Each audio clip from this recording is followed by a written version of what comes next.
See us today. It's Jeff Gianola and Kelly Day on KOIN 6 News. Today on Face the Nation, is Osama bin Laden still in Afghanistan? And what is the next stage of this war? We'll ask the Deputy Secretary of Defense, Paul Wolfowitz. Kabul has fallen and much of Afghanistan is in control of the Northern Alliance. Are Special Operations Forces close to finding bin Laden? And what if he goes into Iraq or Iran? We'll ask the Deputy Secretary of Defense. Then we'll talk about the future of the Northern Alliance. Do they want to rule Afghanistan? Will they share power? We'll ask their spokesman, Haroon Amin. Gloria Borger will be here, and I'll have a final word on airport security. But first, Deputy Defense Secretary Paul Wolfowitz on Face the Nation.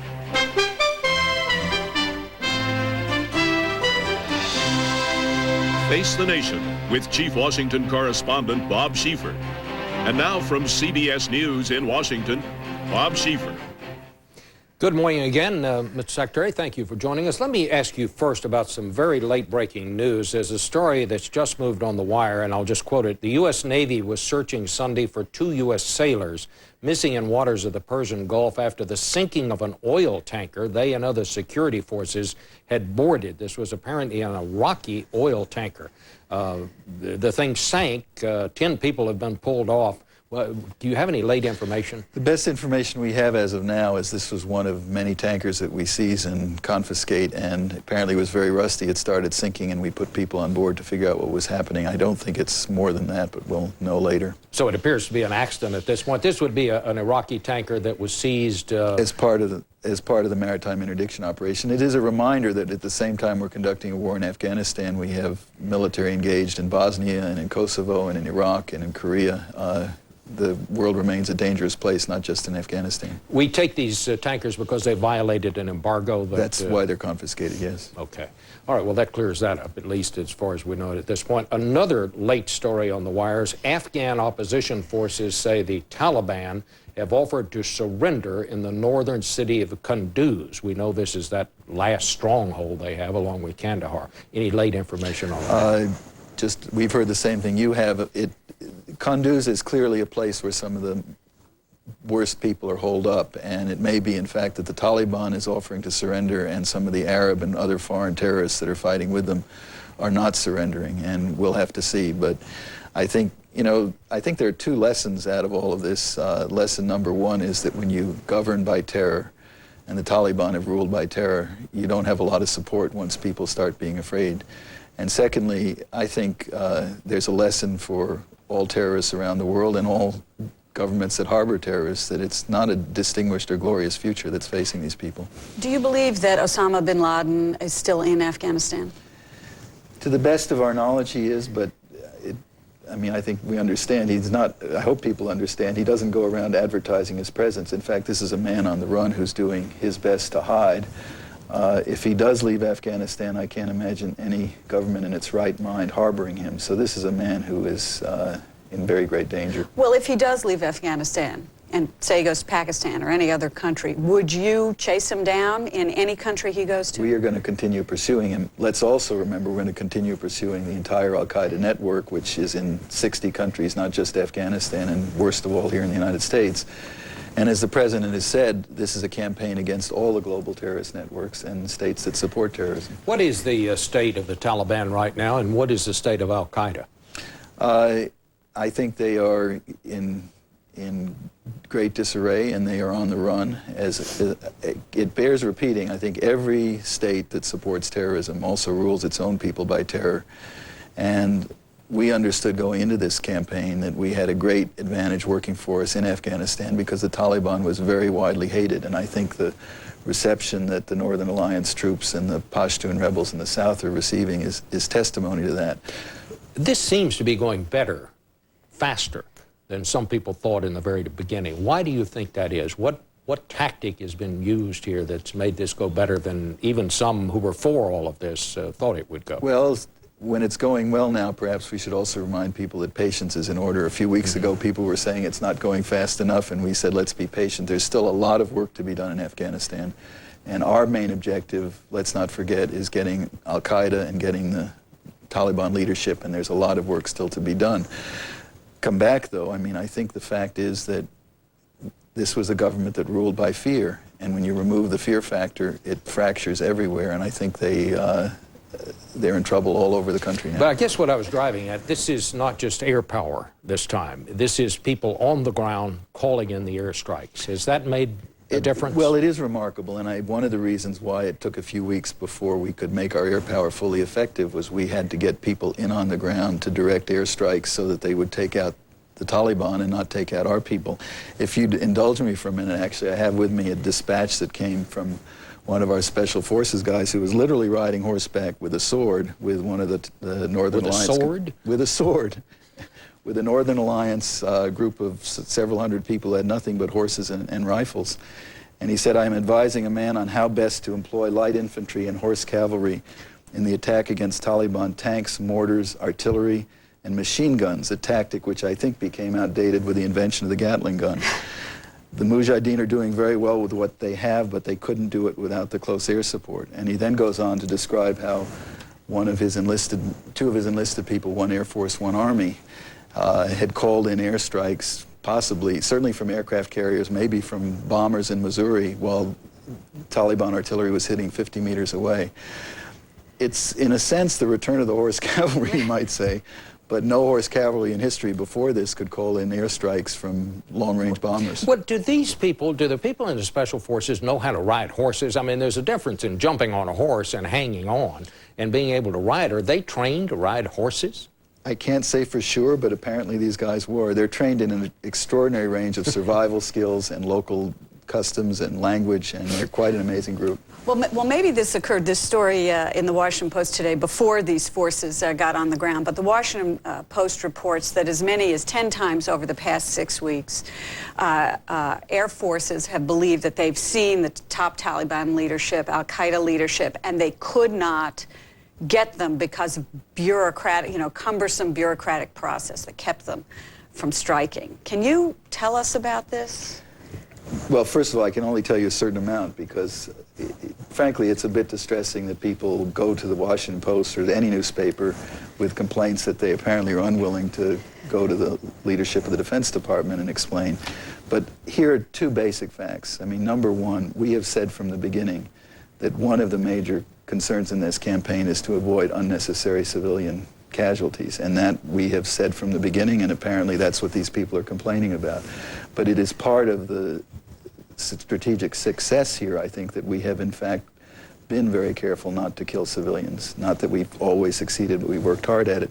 Secondly, it seems to me indisputable that we have achieved some significant success on the ground. I think General Franks and his people are really to be commended. Bear in mind, they had 3 weeks to plan this campaign. No one anticipated a war in Afghanistan before September 11th.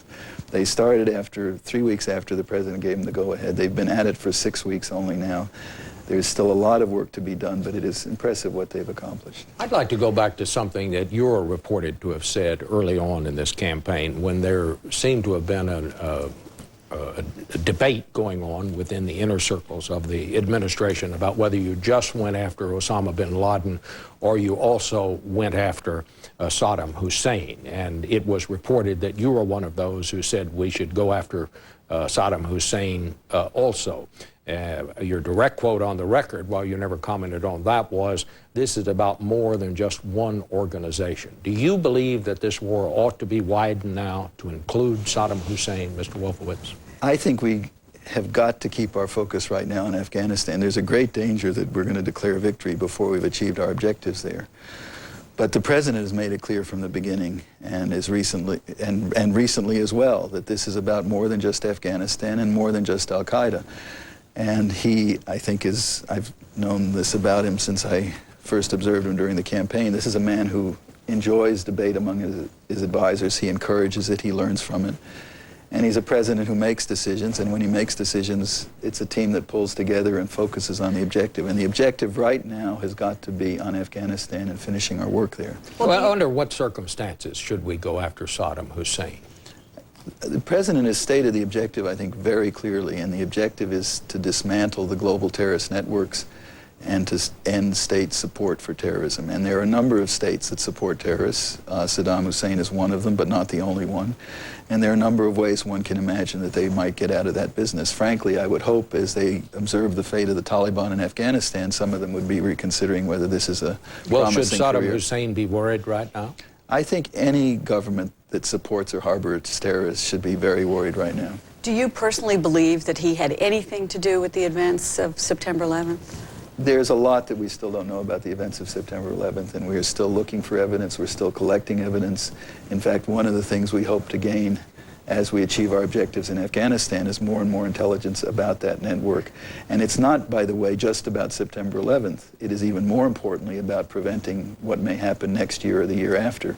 This is a campaign not just for vengeance. It is a campaign to prevent future terrorist acts against the United States and our friends. But you seem to be saying that you believe that it is still possible that he was involved in some way.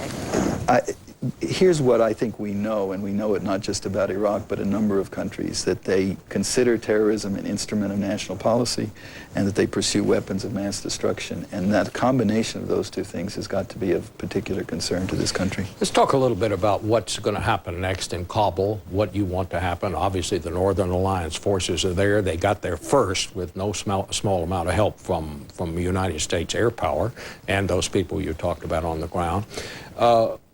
Let me just be the devil's advocate and say to you, why shouldn't they feel that they're entitled to take control of the government here? Why should they, at this point, think that they ought to share power with some other groups in the country? And what is it that we want to happen? Well, they ought to have learned the lesson from a few years back when they did seize power in Kabul and they turned half the country against them, because the largest signal ethnic group in Afghanistan, the Pashtun, who largely occupy the South, were not happy at the idea of these other groups controlling their capital. Mm-hmm. And I think, look, we can't dictate the future of Afghanistan, but I think many Afghans, including Northern Alliance commanders, have learned something from the miserable history of the last 20 years, that if they want peace, they have got to let others in Afghanistan live in peace. And do you think that's realistic, that they'll be willing to do that? First of all, our objective is to get the al-Qaeda and to stop giving Afghanistan as a safe harbor for terrorists.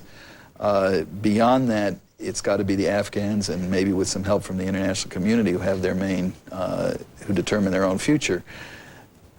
Is it realistic that they will behave better than they did in the past? Yes. It's also realistic that there are going to be problems, but I think we have to keep a focus on what are our main objectives in that country. Mr. Wolfowitz, Vice President Cheney told CBS News this week that if we do kill or capture Osama bin Laden, that the United States should expect some sort of revenge attack.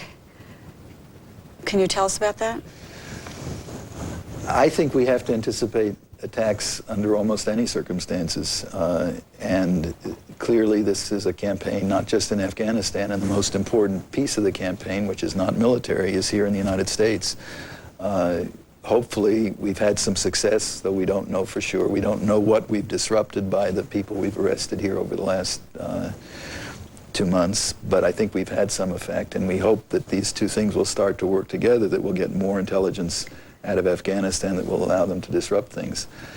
But yes, I think it's entirely possible that they have plans laid for what they will do if Osama bin Laden is killed. And I think it's a good reason not to think of this as just about one man or even just one organization. We really have got to eliminate all of these networks. The whole idea of weapons, do you think it's possible that they have some kind of what people are calling the dirty bomb, something that would spread radiation if they do not have a nuclear weapon?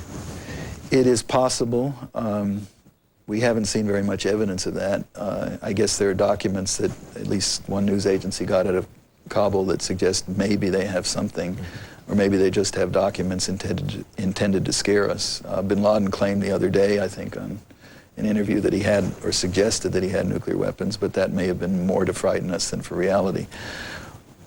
we try to look for every trace we can that there might, I mean, obviously that would be the most colossal danger to the United States, and so far I can't say that we have hard evidence. I just want to go back to one thing you said. You seem to be saying this morning that our business is to get in there and get these terrorists and kind of get out of Dodge, that it'll be up to others and up to the Afghans to decide what happens after that. Is that basically what you're telling us?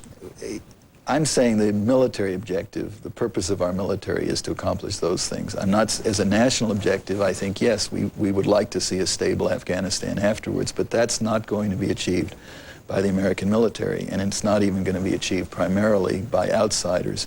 In fact, one of the lessons of Afghanistan's history, which we tried to apply in this campaign, is if you're a foreigner, try not to go in. If you go in, don't stay too long, because they don't tend to like any foreigners who stay too long.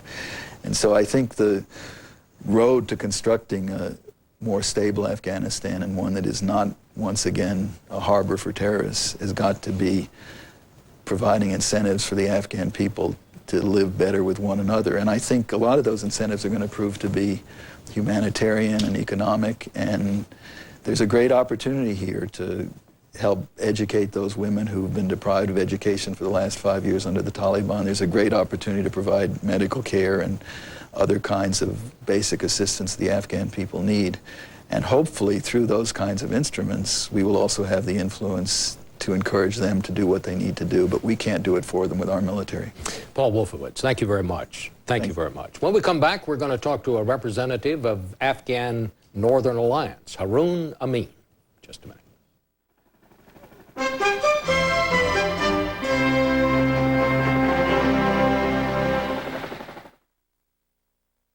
Of Face the Nation is sponsored by Sprint PCS, the clear alternative to cellular. He didn't have to say a word. It was written all over his face. Sir, got a minute? Business people everywhere needed to know about the Sprint PCS Clear Wireless Workplace. The most advanced wireless package customized for their companies. Now the office goes wherever they go. Sure, some still do things the old way, but they'll come around. As an educator, I wanted our architect to see this school with an 8-year-old's wonder. Could he create a launching pad for imaginations, where the environment itself is a teacher, and boredom has nowhere to hide? When you want an architect to build on your vision, call a member of the American Institute of Architects. This is more than a building. Miracles happen here. AIA Architects, building on your vision. Space camp for your daughter, priceless. Grand Prix lessons for your dad, priceless.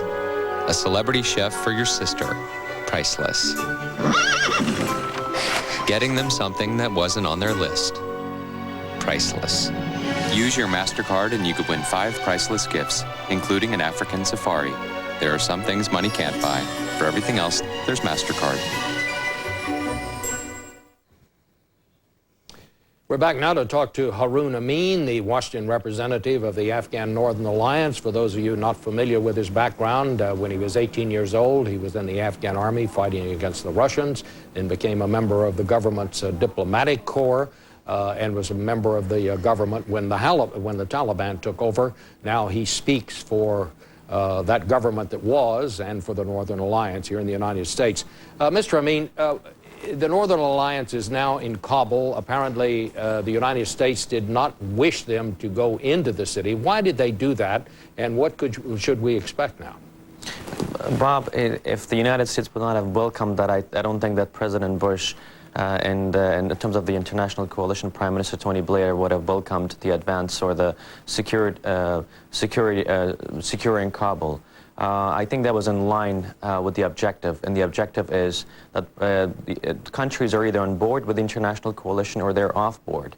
Provinces are either part of the Taliban rule or they're not part of the Taliban rule, and that's why we had an incursion of security forces into Kabul, and I think that there is a transition right now. The objective is peace. The objective is to establish a broad-based government in Afghanistan. I think that is in line with what has been expressed yesterday by President Rabbani and others, and I think that's the direction which the United Front will take in the future. It is in line with the dying wish of Commander Ahmad Shah Massoud, slain by 2 Arabs posing as journalists, and it is in line with the realization of tangible terms of peace, which the Afghans have wanted for so long. Mr. Amin, is the Northern Alliance willing to go to Europe, representatives of the Northern Alliance, to take part in a meeting about power sharing next week? Yeah, I spoke to our Foreign Minister, Dr. Abdullah, this morning, and he mentioned that our delegation should be heading, hopefully soon, into Europe. I presume that what it seems it might be Germany that might be hosting the mediation soon. And so are you ready to have some kind of a coalition government that would include, say, Pashtuns or even women in it? Let me say 2 things, Gloria. Number one, we've always had Pashtuns, and I think that the key to any government in Afghanistan that would be pragmatic, that would also achieve much more than, let's say, our previous administration, would be to have all ethnic groups on proportional basis. And secondly, of course, without the active participation of women, the whole task of repatriation, reconstruction, and rehabilitation of Afghanistan cannot be achieved. And I think it's very important, and it is in line with our objectives in Afghanistan, to have the woman play a significant role not only in the composition of the civic society, but also in the future administrations, in line with what we had under the constitutional monarchy of 1964. When you say all factions should have a part in the government, does that include the Taliban? I think that everyone in Afghanistan, and I think the important thing here is the people of Afghanistan, they have been so badly brutalized by the Taliban that there is no room on behalf, in terms of the Afghan people, for the Taliban in Afghanistan. But certainly, I think that all other ethnic groups, Pashtuns or anybody else, should join in the future government. But I think that the Taliban are in a disarray. I don't even know if there are any more Taliban nowadays. I think a lot of them are crawling back from the very place that they came from, equipped with their ideological anthrax. So I don't think that they're going to be around. What about atrocities? There were fears that once the Northern Alliance got there would be atrocities. How can you keep that from happening? I think that 2 things. Number one, a lot has happened over the last 22 years in Afghanistan, Bob, and I think the sad reality is that every country that wanted to invest in Afghanistan didn't invest for peace. They invested for war. And then it developed an archetype in Afghanistan, and that archetype was an archetype of destruction and killing and so on and so forth. There might be certain indiscriminate, random cases of human rights violations, but those are on local basis, acts of reprisal. Our authorities are looking to make sure that it does not happen in any parts of Kabul.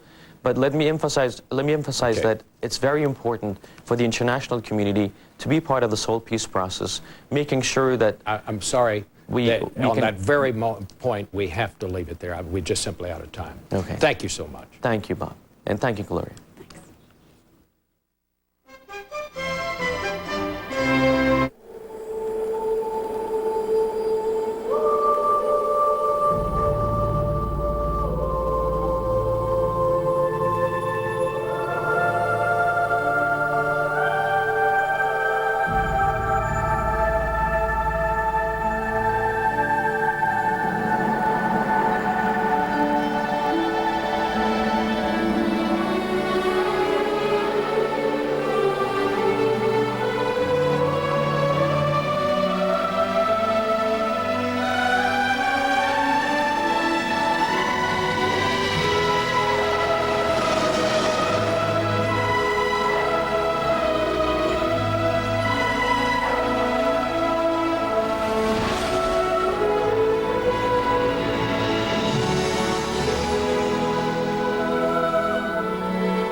How fast can you make brilliant color prints in your office?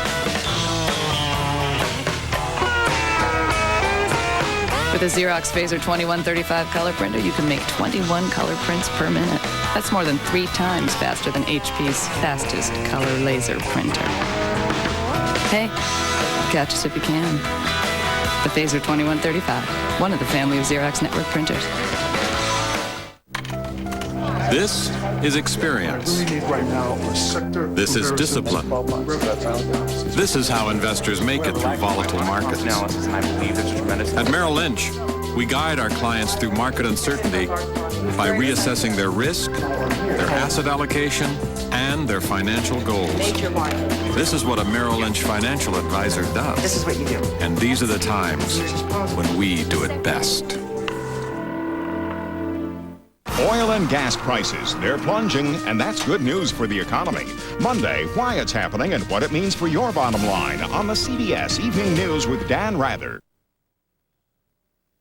Finally today, for all the hoo-ha over who should screen airport luggage, federal law enforcement agents or low-wage civilians, here's the most important provision in the airline security legislation passed Friday. This new law mandates that within 60 days, all baggage that's put on airplanes must be searched by hand or x-rayed. Wait, you say, I thought they did that already. Well, most of us thought that until Congress was told last week that no more than 10% of the checked baggage that goes on planes is x-rayed. Various excuses were offered, none worthy of mention. But it was yet another example of the on-the-cheap attitude towards security that's pervaded the airline industry in recent years. Well, that will change now. In 2 months, all the luggage must be examined, if not x-rayed, searched by hand. What happens until then is unclear. But I hope the administration takes the advice of House Democratic leader Dick Gephardt, who says National Guardsmen patrolling airports should be put behind the counters now to search the luggage. Congress finally got serious and passed strong security legislation. Now the administration must get serious too and take the temporary steps necessary to make air travel as safe as possible over the next 2 months. The cost? I have no idea, but less, I am sure, than the toll we suffered on September 11th. That's it for us. See you next week.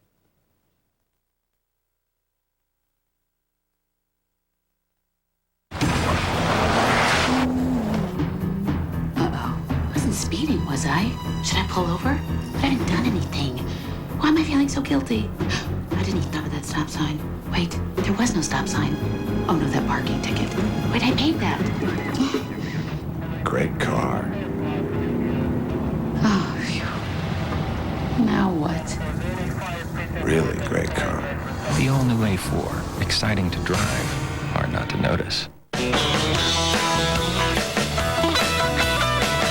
How fast can you make brilliant color prints in your office? With a Xerox Phaser 2135 color printer, you can make 21 color prints per minute. That's more than 3 times faster than HP's fastest color laser printer. Hey, catch us if you can.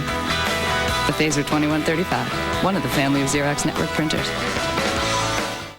Enter a new era of discovery at Bristol-Myers Squibb, where groundbreaking genetic research is underway. Winning the Tour de France was a victory for cancer medicines. But Luke, it's just the start of incredible things to come.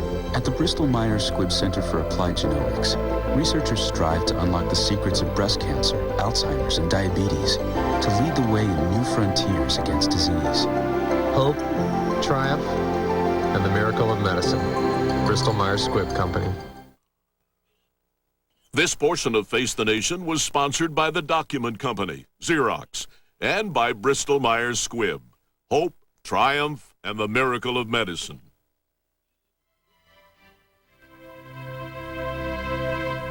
Experience CBS News.